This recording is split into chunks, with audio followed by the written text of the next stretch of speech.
When Tara and I arrived at the University of Portland, we were hired at the same time and immediately just became good friends.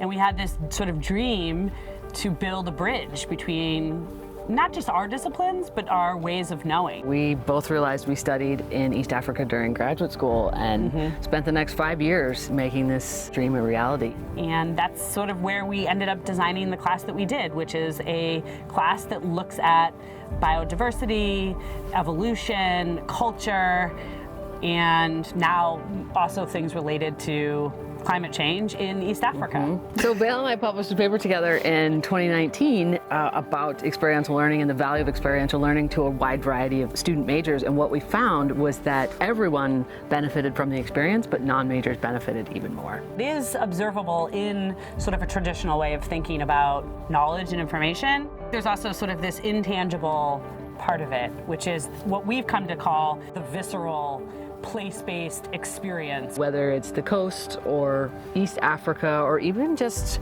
coming out to a farm and seeing how food is grown and seeing the reality behind what comes so easy to these two-dimensional presentations of information. You are using all of your senses to learn, and that creates a greater foundation for memory. And I think that's really a big part of the sort of intangible, but also on some level verifiable part of it. Because we're co-designing the class and we're thinking about the students' different perspectives, we have about anywhere from 7 to 10 different majors partaking in our class.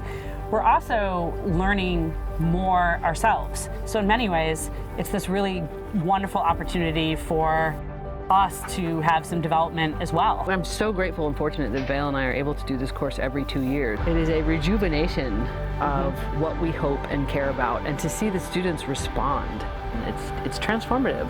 Learning, I think at its core, is contagious.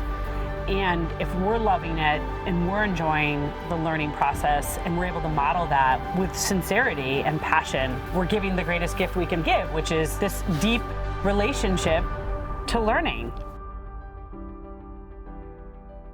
Spark, where classroom knowledge meets the real world.